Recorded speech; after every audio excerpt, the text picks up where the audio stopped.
Começa agora um programa que traz tudo sobre o livro mais lido em todos os tempos. Apresentamos O Som do Livro.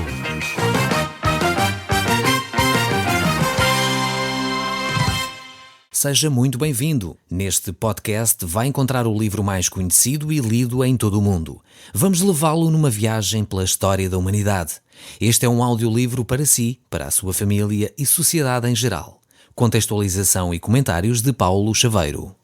Eu sou o Paulo Chaveiro e nós hoje estamos de volta ao livro de Oseias. Nós estamos no capítulo 5 deste livro fantástico que tem falado acerca do amor de Deus. Eu gostaria de começar a analisar a partir do verso 6 deste capítulo 5 do livro de Oseias. Diz assim a palavra de Deus: Estes irão com os seus rebanhos e o seu gado à procura do Senhor, porém não o acharão. Ele se retirou deles. O profeta aqui coloca esta hipótese do povo ainda tentar procurar a Deus.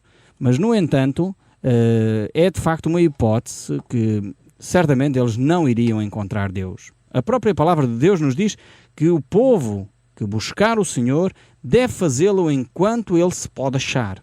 Invocai-o enquanto está perto. Realmente nós encontramos na Bíblia vários exemplos de pessoas que procuraram Deus no tempo errado. Temos, por exemplo, o caso de Esaú, que é um caso daqueles crassos nas Escrituras, onde vemos que Esaú nem encontrou um lugar de arrependimento, mesmo tendo buscado com lágrimas. Vemos também o caso de Sansão, que se levantou para se defender dos filisteus, mas ele já não encontrou força alguma, pois o Espírito do Senhor se havia retirado dele. Vemos realmente que muitas vezes na Bíblia há estes exemplos em que Deus é um Deus paciente. Deus vai dando oportunidades ao seu povo, vezes sem conta. No entanto, chega uma altura em que Deus diz: chega, basta. Não mais o povo vai continuar a fazer a sua vontade sem que Deus intervenha. E eu creio que muitas vezes nós temos duas ideias erradas acerca de Deus. Aquela que é muito mais próxima da mitologia grega, onde nós idealizamos um Deus tipo Zeus, que está lá no céu, um Deus de barba branca, com os raios na mão, pronto para fulminar uns quantos humanos que se portaram mal, ou então aquela ideia também que não está nas Escrituras, que é um Deus assim tipo Pai Natal, mais uma vez um velhinho de barbas brancas e que, enfim, desculpa tudo e todos e não há problema nenhum e nunca vai fazer justiça. Deus não é nenhuma destas duas hipóteses. É verdade que Deus é um Deus de amor, é um Deus paciente, mas é um Deus que também diz basta. Como qualquer pai, como qualquer educador que ama os seus filhos, chega uma altura em que tem que dizer chega, não podes continuar a fazer e a ter esse tipo de comportamentos. E porquê? Porque esse pai ama o seu filho.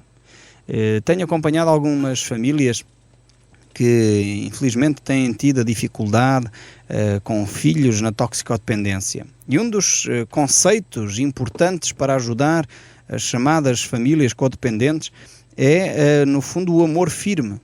É os pais chegarem ao ponto de amar tanto os seus filhos, de dizer: meu filho, minha filha, se tu queres continuar com essa vida de dependências, tens que sair de casa. Isto é algo terrível para um pai chegar a este ponto.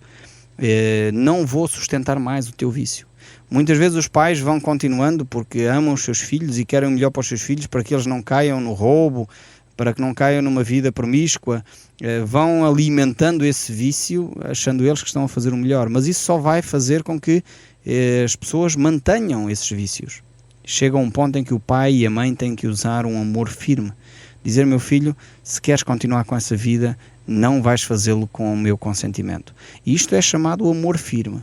E é deste amor firme que Deus está aqui a falar para com a nação de Israel. Não há hipótese do povo continuar a fazer o que lhes apetece, a ter uma vida promíscua, a ter uma vida onde há sacrifícios de vidas humanas, onde há inocentes que pagam por causa do pecado dos outros, e Deus diz: basta, o povo não mais me vai encontrar.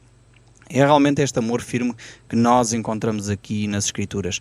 Deus é um Deus santo e nós somos pecadores e por isso necessitamos do perdão de Deus. É a santidade deste Deus que é infinita, que manifesta realmente este amor para connosco. Mas ao mesmo tempo é esse Deus que é santo, que não pode tolerar o pecado de cada um de nós. Foi exatamente por isso que Deus providenciou esse amor em Cristo Jesus. Foi Ele que pensou numa solução para nós nos relacionarmos com Ele. E por isso mesmo que nós precisamos dessa purificação de Deus. É por isso que Jesus, quando estava connosco, quando Ele deu aquele sermão tremendo, o Sermão do Monte, Ele diz: bem-aventurados os limpos de coração, porque verão a Deus. Todos os homens podem encontrar esta comunhão com Deus através da pessoa de Jesus Cristo. Ele é o único que pode realmente fazer com que cada um de nós possa ter um coração limpo, uma vida diferente. Deus quer mudar a nossa vida, quer mudar o nosso coração, mas é necessário que nós aceitemos essa dádiva que Deus nos oferece, que é o sangue de Jesus Cristo derramado naquela cruz em nosso lugar. O povo aqui de Israel achava que era mais fácil oferecer os seus sacrifícios do que na realidade reconhecer os seus pecados. E não é de sacrifícios que Deus anda à procura. Infelizmente nós, seres humanos, somos muito estranhos, eu tenho que confessar. Realmente nós achamos que é mais adequado fazer sacrifícios. Se alguém disser: para tu encontrares a paz interior, tu tens que subir ao Monte Everest e descer do outro lado e depois tens que dar 3 saltos mortais não sei para onde e fazer uma oferta muito significativa, tens que fazer um sacrifício tremendo. Nós acreditamos, não, tem que ser este o percurso. Mas se Deus diz que é por graça, é pela fé em Cristo Jesus, é nós confessarmos o nosso pecado, nós dizemos: não me parece que seja este o caminho. Nós realmente somos pessoas muito estranhas. Se os sacrifícios são tremendos, nós até acreditamos que é esse o caminho, que é essa a via. E é por isso que, infelizmente, as religiões vão cada vez aumentando mais no mundo. Porque há um grupo que pensa que para nos relacionarmos com Deus precisamos de fazer isto e aquilo. Há outro que pensa que temos que cumprir este e aquele ritual, quando na realidade Deus tem prazer num coração contrito e abatido. Aliás, o salmista, o grande rei Davi, ele dizia: pois não te comprases, não tens prazer em sacrifícios, do contrário eu te os daria. Não te agradas de holocaustos. Sacrifícios agradáveis ao Senhor são o coração compungido e contrito, não o desprezarás, ó Deus. Davi chegou a compreender o coração de Deus. Os sacrifícios que o povo fazia, aqueles holocaustos que eram feitos lá no templo, era uma consequência do reconhecimento, do arrependimento do pecado do povo. E infelizmente às vezes nós fazemos o contrário. Passamos a ter as cerimónias, passamos a ter as tarefas e achamos que as tarefas em si mesmo é que são importantes. Esquecemos da motivação, esquecemos do coração. Deus não precisava daqueles animais para nada. Deus não precisava daquele sangue daqueles animais para nada. Agora Deus queria ver no coração do homem um coração contrito, um coração abatido. Notemos aqui que a linguagem usada por Deus, ele diz que a carne dos animais, no fundo, são dele. Todos os animais do campo pertencem ao Senhor. Diz o texto ainda em Salmo 50, verso 9: da tua casa não acetarei novilhos, nem bodes dos teus apriscos, pois são meus todos os animais dos bosques, as alimárias aos milhares sobre os montes. Conheço todas as aves dos montes, e são meus todos os animais que populam no campo. Se eu tivesse fome, não te o daria, pois o mundo é meu, e quanto nele se contém. Acaso eu como carne de touros ou bebo sangue de cabritos? Oferece a Deus sacrifício de ação de graças e cumpre os teus votos para com o Altíssimo. Ou seja, Deus está a dizer que Ele não precisa de sacrifícios. Por outro lado, Ele quer essa atitude no nosso coração. No fundo, o que Deus pretende é um coração cheio de ação de graças. Estes são os sacrifícios que Deus deseja. É um coração que sabe agradecer a Deus, um coração grato por aquilo que Deus é e por aquilo que Deus tem feito. Cristo realmente satisfez plenamente a justiça de Deus na cruz. Por isso mesmo, hoje não mais precisamos de sacrifícios, não mais precisamos de levar animais. Deus quer um coração contrito e abatido. Para a purificação dos nossos pecados, o sangue derramado na cruz de Jesus Cristo é mais que suficiente. Por isso basta a fé, recebermos gratuitamente essa Dom que é a salvação oferecido por Deus em Cristo Jesus, que foi, no fundo, naquela cruz que Ele nos ofereceu. Mas voltando aqui ao texto do livro de Oseias, no capítulo 5, o verso 7 ainda nos diz: aleivosamente se houveram contra o Senhor, porque geraram filhos bastardos. Agora a festa da lua nova os consumirei com as suas porções. Tocai a trombeta em Gibeá e em Ramá, tocai a rebate, levantai gritos. O profeta aqui é comparado a um sentinela que de alguma forma está atento à invasão de uma cidade. E quando se aproximava o perigo, o sentinela devia só fazer uma coisa: gritar, alarme, gritar para que os outros soldados se levantassem e pudessem defender a cidade. Aqui o profeta assume esta postura de gritar, de clamar, de avisar constantemente os perigos que a nação estava a viver. E aqui os perigos não eram de uma invasão militar, não era um perigo de guerra iminente, mas era o perigo de uma destruição da própria alma do povo. Eu creio que precisamos de sentinelas que fazem este ativo, que trazem este ativo à nossa população, que gritam e clamam para que o povo esteja atento, pois a nossa sociedade se está a destruir pela sua própria alma. O que é a alma do povo português neste momento? O que é ser português? O que é ser cristão? O que é ser alguém que defende os valores de Deus nesta sociedade? Creio que precisamos de alguém que grita. E aqui o gritar não é necessariamente com volume de voz intenso, mas alguém que fala ao nosso coração, que nos manifesta realmente aonde necessitamos mudar o nosso comportamento, onde necessitamos de interiorizar os valores que nos fazem colocar a nossa relação com Deus. O profeta tinha esta responsabilidade de clamar ao povo diante de Deus, de denunciar o pecado e mostrar a gravidade que este pecado tinha. Os homens continuavam a fazer o seu percurso, desconheciam e viviam esta realidade espiritual de uma forma terrível. Continuavam a viver em pecado. Mas a responsabilidade do profeta era realmente anunciar e proclamar a verdade de Deus. Declarar que há uma esperança em Cristo Jesus. Há uma esperança em Deus. Não necessitamos continuar a viver numa sociedade de corrupção. Não necessitamos viver num país onde a taxa de alcoolismo é uma das maiores da Europa. Não necessitamos viver num país onde a gravidez na adolescência é uma das maiores da Europa. Não precisamos viver num país onde a corrupção aumenta a cada dia que passa. Não precisamos. É necessário que cada um de nós perceba aonde está o mal. E o mal está no nosso coração. O mal está em termos rejeitado a Deus que ofereceu Cristo Jesus por nós. Abraçamos uma religião, mas uma religião que é nominal. Temos 98% da população que se diz cristã. Mas desses 98% eu pergunto, quantos realmente são cristãos? Quantos realmente vivem o Evangelho de Jesus Cristo? Quantos realmente abraçaram a fé em Cristo Jesus? Não estou a perguntar quantos é que vão à igreja. Não confunda uma coisa com a outra. Às vezes as pessoas pensam que é pelo facto de ir à igreja que os torna cristãos. Eu creio sinceramente que um cristão vai à igreja. Mas o facto de ir à igreja não é sinónimo de que a pessoa abraçou os valores de Cristo. É viver.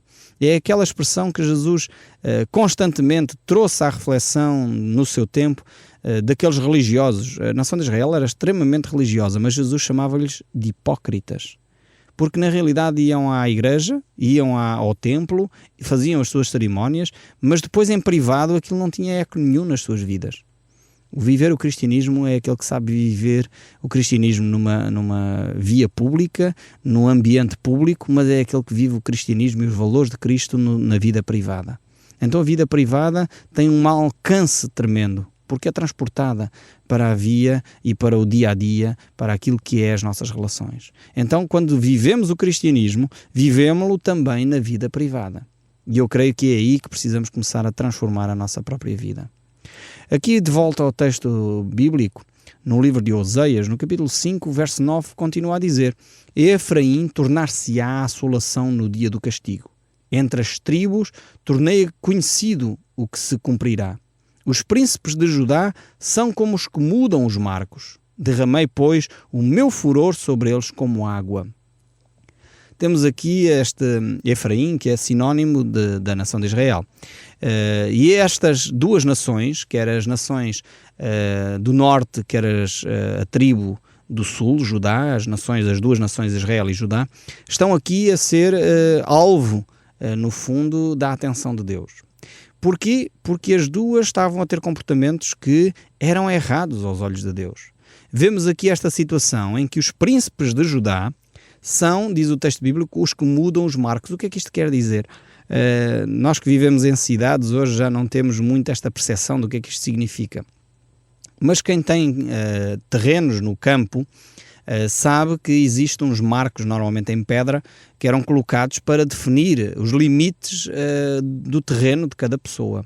E o que os príncipes de Judá estavam a fazer era, no fundo, através da corrupção, estavam a mudar aqueles marcos. Ou seja, em vez de um terreno ter 50 metros quadrados, tinha só 25, porque aqueles que tinham a responsabilidade de fiscalizar, de alguma forma manter a ordem social, estavam a corromper-se e a alterar os marcos mais para a direita, mais para a esquerda, roubando terreno àqueles que tinham o direito a esse mesmo terreno. Tinha a ver com as suas heranças. Mas aqui este texto bíblico não refere só a questão da herança material. Já é grave quando alguém rouba um terreno ao outro, mas aqui também, creio eu, tem a ver com a herança espiritual que estava a ser roubada, estava a ser corrompida pelos líderes religiosos da nação de Israel e Judá. E eu creio que realmente precisamos também olhar para a nossa nação. Quem são os nossos príncipes? Aqui está a falar dos líderes políticos da nação. Aqueles que deveriam fazer justiça ao povo. Aqueles que deveriam zelar para que os direitos dos cidadãos fossem vividos e cumpridos, que não houvesse permissão para que a corrupção se espalhasse, mas eram eles os primeiros a promover a corrupção.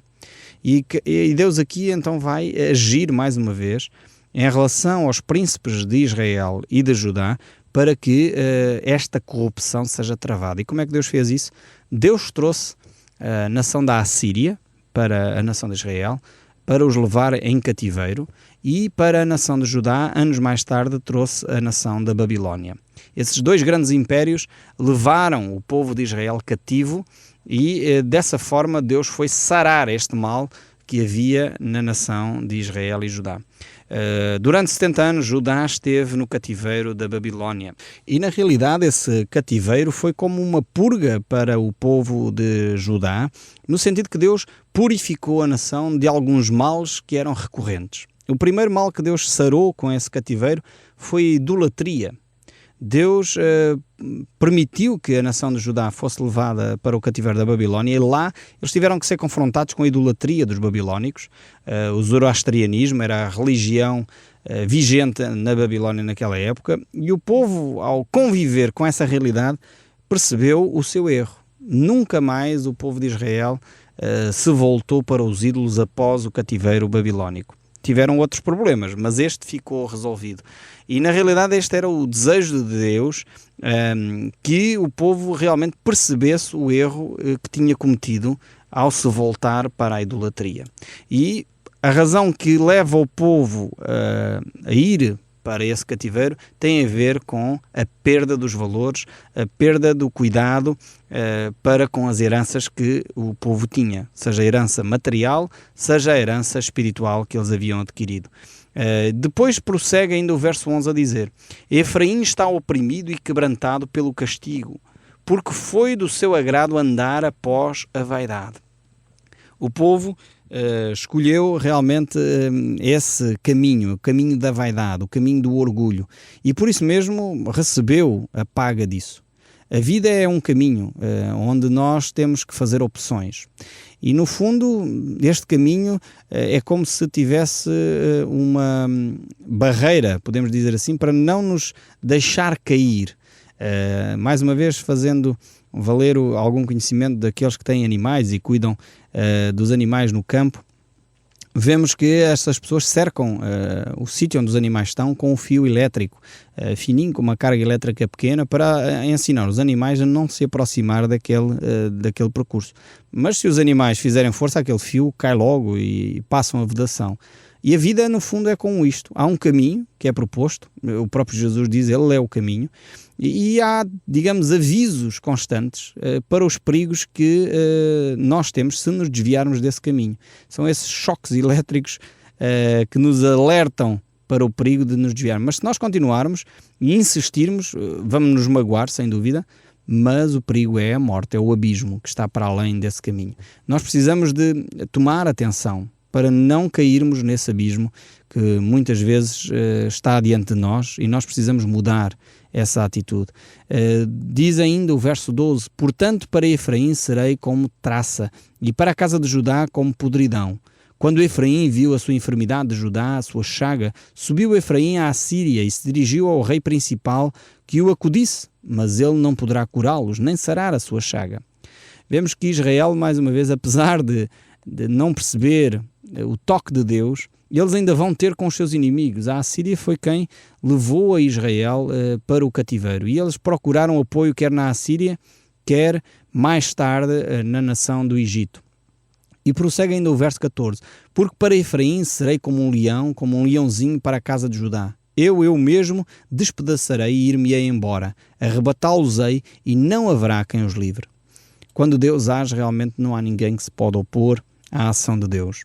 E o povo de Israel iria experimentar exatamente esta relação com Deus. Eles desperdiçaram todas as oportunidades. Durante séculos, Deus foi atraindo este povo e eles desprezaram as oportunidades que Deus lhes deu. Eles agora iriam experimentar o mais doloroso neste relacionamento. O verso 15 ainda diz: irei e voltarei para o meu lugar, até que se reconheçam culpados e busquem a minha face. Estando eles angustiados, cedo me buscarão, dizendo: vinde e retornemos para o Senhor, porque Ele nos despedaçou e nos sarará, fez a ferida e ligará. Este é de facto o nosso Deus. O povo tinha esta consciência, sabia que Deus é um Deus que atende para a nossa miséria, um Deus que ouve a nossa oração quando realmente estamos aflitos, quando realmente reconhecemos o nosso erro. E ainda em Oseias capítulo 6, verso 1, ainda diz: vinde e tornemo-nos para o Senhor, porque Ele nos despedaçará e nos sarará, Ele fez a ferida, Ele ligará. E o verso 2 ainda diz: depois de 2 dias nos revigorará, ao 3º dia nos levantará e viveremos diante dele. O Som do Livro, uma produção da Rádio Transmundial de Portugal.